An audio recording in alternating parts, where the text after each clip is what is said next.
Shalom, salam sejahtera. Jumpa lagi bersama dengan saya dalam renungan pagi hari ini. Mari kita berdoa sebelum membaca firman Tuhan. Kembali kami datang kepadamu ya Tuhan. Kami bersyukur untuk kesempatan bagi kami membaca dan merenungkan kebenaran firman. Kami memohon supaya hikmat Tuhan menjadi bagian kami, sehingga kami dapat memahami firman-Mu dengan baik. Di dalam nama Tuhan Yesus, kami berdoa dan bersyukur. Amin. Roma 8 ayat 37.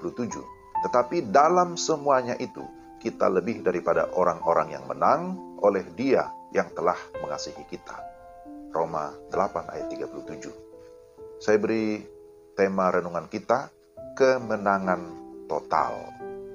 Saudara yang dikasihi Tuhan, selamat akhir pekan. Kita sudah mendengarkan renungan firman Tuhan di sepanjang minggu ini berkaitan dengan tema hidup berkemenangan. Hidup di dunia penuh dengan perjuangan, pergumulan, bahkan peperangan iman.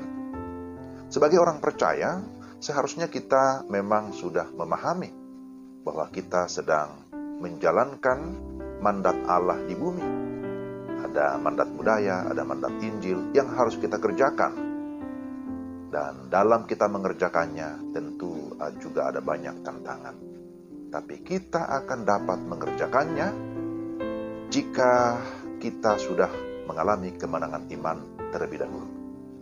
Melalui iman kepada Yesus Kristus, kita diampuni, kita ditebus, kita dibebaskan dari kuasa dosa, dari kuasa iblis, bahkan maut tidak lagi berkuasa atas kehidupan kita, orang-orang yang percaya kepada Yesus Kristus. Ini dapat disebut sebagai kemenangan total. Hal inilah yang juga dipertegas oleh Rasul Paulus kepada jemaat mula-mula yang ada di Roma, bahwa kita lebih daripada orang-orang yang menang oleh Dia yang telah mengasihi kita. Oleh Dia, itu siapa yang dimaksudkan? Tentu Yesus Kristus.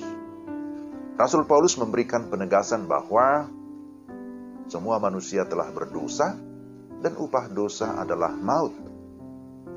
Tetapi jikalau kita membaca Roma pasal 7 ayat 24-25, di sana dicatat, Paulus mencatat, "Aku manusia celaka.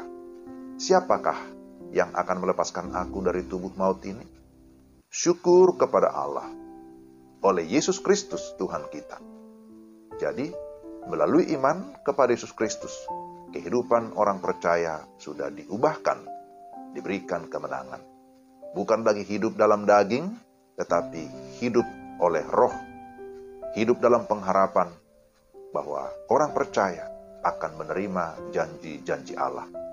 Hidup dalam keyakinan iman bahwa tidak ada hal apapun yang dapat memisahkan kita dari kasih Allah yang ada dalam Kristus Yesus. Entahkah penindasan, kesesakan, penganiayaan, kelaparan, ketelanjangan, bahaya, pedang, maut maupun hidup, malaikat, pemerintah yang berkuasa, atau kuasa makhluk lain, apapun. Jadi dikatakan di sini, apapun tidak dapat memisahkan kita dari Allah. Mengapa? Karena semua telah ditundukkan atau ditaklukkan di bawah otoritas Kristus yang sudah mati di salib dan bangkit dari kematian. Oleh karena itu, saudara-saudara yang dikasihi Tuhan, apapun yang terjadi di dunia ini, apapun yang sedang kita alami, ingatlah bahwa hal itu tidak akan pernah memisahkan kita dari Allah dalam Kristus Yesus. Kita adalah anak-anaknya. Kita adalah milik kesayangannya, umat pilihannya yang tetap berada dalam kasih dan penyertaannya sesuai dengan janjinya. Bagian kita adalah tetap percaya dan mempercayakan hidup kita secara total kepada Kristus Yesus. Kita mau taat melakukan kehendaknya agar kita dapat mengalami kasih dan kuasa-Nya yang memberikan kemenangan total sejatinya sudah kita peroleh ketika kita sudah mengenal dan mengalami Kristus. Kristus yang hidup di dalam kita, dan kita hidup di dalam Kristus. Maka di sana kita mengalami kemenangan. Bukan hanya kemenangan sesaat, tapi kemenangan total. Bukan hanya kemenangan separuh, tapi kemenangan total. Amin. Kiranya firman Tuhan menjadi berkat bagi kita. Mari kita berdoa. Tuhan, terima kasih firman-Mu meneguhkan iman kami, bahwa di dalam Kristus Yesus kami sudah mengalami kemenangan total. Maka tolonglah kami, tuntunlah kami supaya dapat menjalani kehidupan ini senantiasa di dalam ketaatan yang penuh kepada kehendak Kristus. Kami hidup di dalam roh, bukan di dalam daging. Kami mau melakukan apa yang Tuhan mau, supaya nama Tuhan ditinggikan dan dimuliakan. Dalam nama Tuhan Yesus kami berdoa dan bersyukur. Amin.